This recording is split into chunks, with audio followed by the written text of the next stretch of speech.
Hello, আসসালামু আলাইকুম বন্ধুরা। আজকে আমি আমের আচার বানানোর একটা সিস্টেম নিয়ে এসেছি।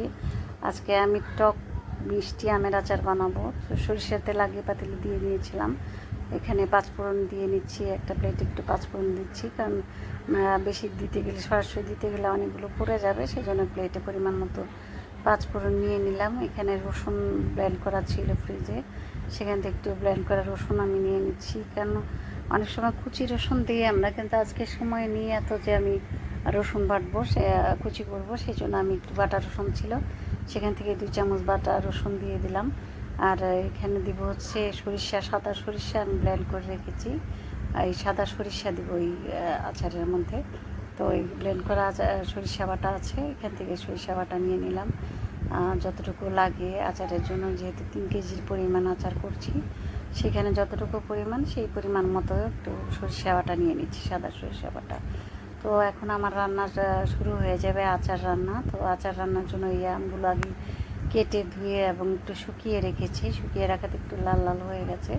তো আমগুলো এখন একসাথে করব। 2টা গামলায় আম ছিল, না 3 কেজি না, প্রায় 4 কেজির মতো আম ছিল। তো এই আমগুলো সব একসাথে করে নিচ্ছি, যে এটা নিয়ে যেয়ে এখন আমের আচার রান্না শুরু হয়ে যাবে। তো তেল গরম হয়ে গেছে, সেখানে পাঁচফোড়ন দেওয়া হয়ে গেছে। পাঁচফোড়নটা পুটপুট করে ফুটছে। এখন এটার ভিতরে রসুন বাটা দিয়ে দেওয়া হবে। তো রসুন বাটা দেওয়াতে বোঝা যাচ্ছে যে তেলটা কতটুকু গরম। আর রসুন বাটাটা একেবারে ভাজা ভাজা করে ফেলতে হবে, যে কারণে আমরা আগে রসুনটা একটু ভেজে নেব। রসুন ভাজলে হয় কি, একটা সুন্দর ঘ্রাণ চলে আসে, সেই ঘ্রাণটা আমার খুবই ভালো লাগে। তো আগে রসুনটা ভাজা হয়ে গেলে তারপর ওইটার ভিতর আবার সরিষা বাটা দিয়ে দেওয়া হবে। তো রসুনটা আমরা নাড়াচাড়া দিয়ে একটু ভালো করে ভেজে নিচ্ছি। আর কত সুন্দর দেখেন, তেলটা অনেক গরম বলে রসুনটা খুব তেলে বলক চলে এসেছিলো।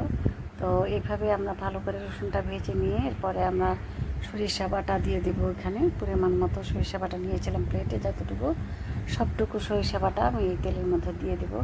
তো সরিষা বাটা দিয়ে ওটাকেও ভালো করে ভুনা করতে হবে। তো আমরা বেশি করে ভুনা করে নেওয়ার পর দেখা গেছে যে এটা ভুনা হয়ে গেছে সরিষা বাটাটা। তারপর চিন্তা করলাম আমগুলো দিয়ে দেওয়ার। আমগুলো দিয়ে দেওয়া হয়েছে। আমটা একটু নাড়াচাড়া দিয়ে এই মশলাগুলো তো মিলিয়ে নিতে হবে। আর যেহেতু আমাদের এটা আমের আর টক মিষ্টি আচার, তো আমরা এখানে কিন্তু মিষ্টি বলতে গুড় দেওয়া যেত, কিন্তু আমি গুড় না দিয়ে আমি চিনি দিচ্ছি এটার মধ্যে। তো 1 বাটি চিনি নিয়ে নিয়েছি, চিনিটা এটার মধ্যে দিয়ে দিলাম। দিয়ে এটাকে ভালো করে নাড়াচাড়া দিয়ে, চিনি দিলে কিন্তু এটা থেকে পানি ছাড়ে, এবং আমি ভিনেগার আগে দিয়ে দিয়েছি, যে কারণে হয়তো বা দেখা যায়নি ভিনেগারটা দেওয়াটা। তো চিনির পানি ছেড়েছে, এটা একটু ভালো করে নাড়াচাড়া দিয়ে কিছু সময় রেখে চিনির পানিটা যখন একটু শুকিয়ে আসবে, তখন আমটা আমরা নামিয়ে নেব, কারণ এর মধ্যে আমটা হয়ে গেছে। এইভাবেই আমটা তো বেশি নাড়া যাবে না, তাহলে আমটা গলে গলে যাবে, যে কারণে আস্তে আস্তে কাঠের খুন্তি দিয়ে নেড়ে নেড়ে আমাদেরকে আমের আচারটা তৈরি করতে হবে। তো আমাদের আমের আচার তৈরি হয়ে গেছে। আপনাদের সবাইকে দাওয়াত রইল। খোদা।